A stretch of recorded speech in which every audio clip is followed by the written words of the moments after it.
AIMIM के प्रवक्ता असीम वकार ने मदनी पर पलटवार किया है। मदनी का बयान कौम को कमजोर करने वाला है। मदनी कौम को डराने की कोशिश ना करें। मदनी दो चेहरे लेकर बात कर रहे हैं। असीम वकार ने ये बातें कही हैं। मदनी सरकार की मेहमान नवाजी स्वीकार कर चुके हैं। तो एक तरफ जहां बीजेपी मोहम्मद मदनी पर, मौलाना मदनी पर हमलावर है, दूसरी तरफ एआईएमआईएम असीम वकार उनके नेता हैं। उन्होंने क्या कुछ कहा वो आपको सुनाते हैं। आज पश्चिम उत्तर प्रदेश में एक जलसा मुनक्कद किया गया। उस जलसे में बोलते हुए उनके अध्यक्ष ने यह बात कही कि आज मुसलमानों पे जुल्म की इंतहा हो गई। उनके अध्यक्ष बोले कि मुसलमानों पे जमीन तंग कर दी गई, मुसलमानों की जिंदगी जहन्नम बना दी गई।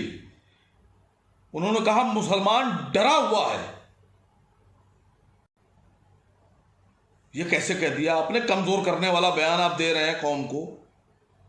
कौम को कमजोर कर रहे हैं आप दो चेहरे लेकर अगर बात करेंगे तो कैसे चलेगा? आप ही कल तक उनकी मेहमान नवाजी कई बार कबूल कर चुके हैं, उनकी मेहमान नवाजी में रह चुके हैं, तारीफ भी कर चुके हैं। आप डराइए नहीं कौम को। तो अपनी तकरीरों के बाद मौलाना मदनी अब दो तरफा निशाने पर है। एक तरफ तो बीजेपी निशाना साध रही, दूसरी तरफ आपने असीम वकार को सुना। गौरव, ये दरअसल अब लगातार इस पर रिएक्शंस जो आना शुरू हो चुके हैं। मौलाना मदनी का विरोध किया जा रहा है और हैरानी तब हो रही है जब असीम वकार जैसे नेता जो कि एआईएमआईएम से ताल्लुकात रखते हैं वो मौलाना मदनी का विरोध कर रहे हैं।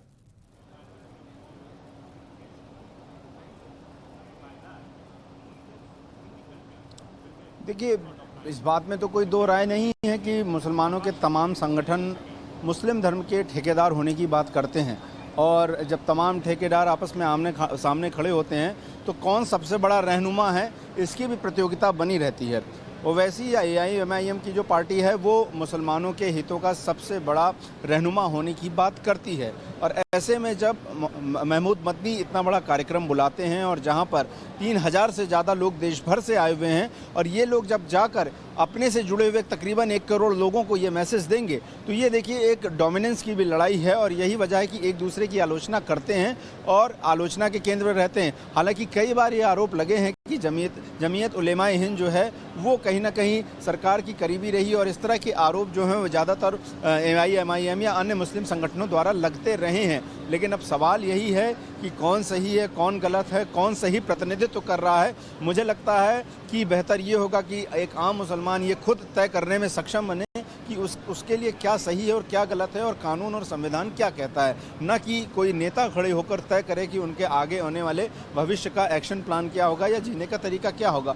और यही वजह है कि सबसे बड़ी दिक्कत यही होती है कि जब इस तरह के तमाम कार्यक्रम होते हैं तो वहाँ पर इस तरह की मैसेजिंग देने की कोशिश होती है। और यही सवाल जब हमने जमीयत के सेक्रेटरी से पूछा कि भाई आपका ये जो मैसेज है, जो आप ये बात करने की कोशिश कर रहे हैं, उसे कितने लोग मानेंगे, तो उन्होंने कहा जितने लोग मानना चाहते हैं माने, हम किसी पर दबाव नहीं डालते हैं। तो देखिए, तमाम अलग अलग संगठन हैं जो अपने अपने तरीकों से बातों को कहने की कोशिश करते हैं। अब असीम वकार जब एक तरफ ये कह रहे हैं कि मुसलमानों को डरने की जरूरत नहीं है और डराने वाला बयान ये है कि उनको कि इस तरह से उन्हें डर का माहौल देश में है, तो एक दूसरे के जो ये काउंटर पार्ट्स जो खड़े हुए हैं ये दरअसल एक बहुत बड़ी कंफ्यूजन तय करते हैं। और मुझे ऐसा लगता है कि जो आम और गौरव ये भी नजर आता है कि जिस तरीके से खुद रहनुमा दिखाने की कोशिश की जाती है, कहीं ना कहीं वो रहनुमाई किसी एक व्यक्ति पर शिफ्ट ना हो जाए, दरअसल उसे बचाने की एक बड़ी कोशिश की जा सकती है जब इस तरह के बयानों को काउंटर किया जा रहा है असीम वकार की ओर से।